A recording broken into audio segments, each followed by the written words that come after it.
Hello everybody, this is Timmy from Experimental RC, and in this video I'm going to be showing you a few attempts I've made at vertical takeoff and landing airplanes, and I'm also going to show you a vertical takeoff and landing airplane I'm working on right now, and free plans for that will be available as soon as I get it flying really well.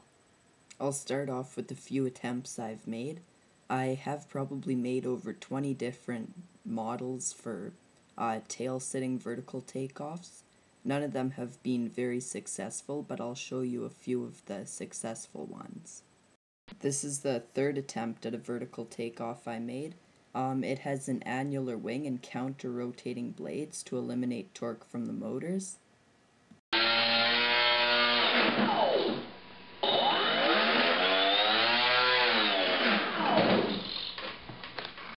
As you can see, it didn't fly too well, mostly because the thrust was at a weird angle, and also I didn't do a very good job of building it, so nothing was lined up perfectly, and it didn't work too well. This is the fifth attempt. Again, it was a pretty pathetic vertical takeoff. And it wasn't until the seventh attempt that I had any luck at all. This is the first flight and it really put me off, but then after I adjusted the center of gravity, it actually flew quite well, although I never could get it to land vertically.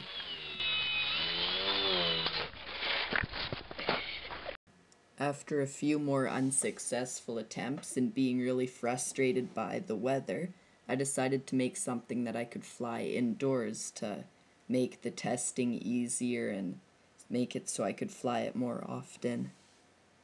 I came up with this. It's powered by the same power system as I used on the foam cub, and it wasn't very successful until I added gyros, but when I used gyros it actually flew quite well, as you can see by this video here.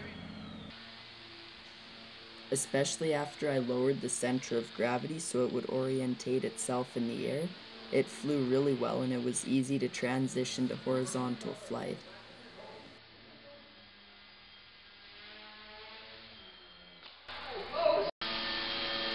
I modified that model a lot, and I did some things like shortening the vertical fins and lengthening the horizontal fins, but it didn't seem to make too much of a difference. It was also really nice to be able to do the testing inside.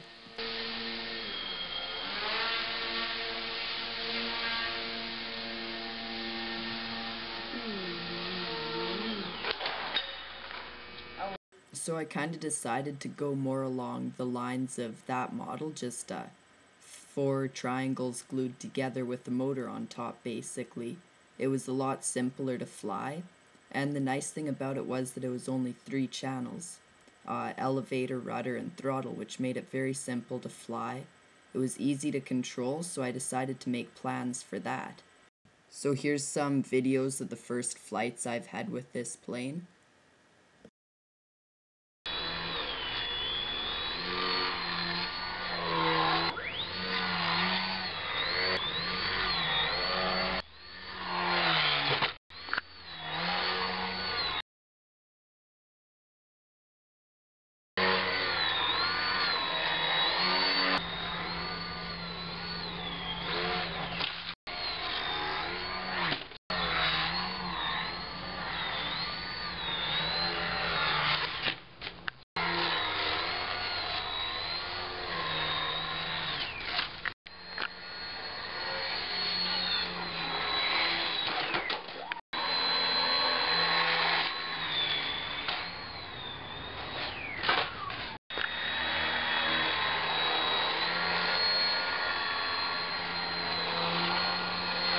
I'm gonna go on the power line.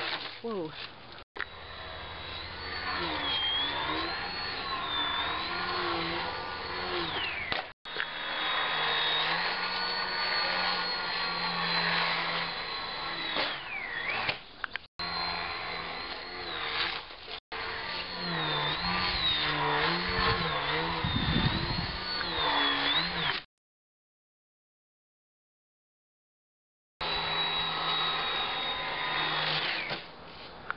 None of those flights were longer than about 8 seconds, but this is a flight after I had a bit of practice with it.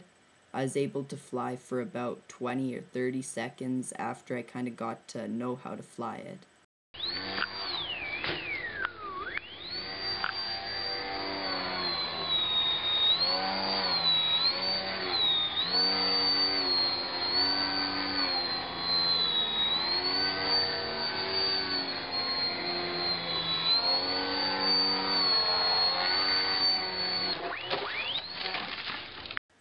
As you can imagine, after all those flights, my vertical takeoff plane wasn't in very good condition. So I rebuilt it just a bit differently. Here's some photos of some changes and improvements I made. One of the main things I did was add some wooden legs to it.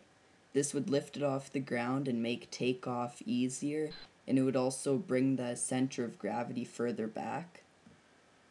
And as you can see from this video, it's just basically 4 triangles glued together. The center of gravity is on the bottom fin, to the right of the screen right now. And the way I did that is just by putting all the electronics there. Also, they're on the right side of the bottom fin to help cancel out the torque from the motor. It's only 3-channel, which makes it really easy to fly and simple, so there's not a whole lot that can go wrong with it. And I'm hoping this will fly a lot better than the previous models, but actually I'm just waiting for it to quit snowing. It's snowing here in the middle of June. But as soon as I get a chance to fly it, I'll have another video out of how to fly it and how it flies. Thanks for watching, and don't forget to subscribe.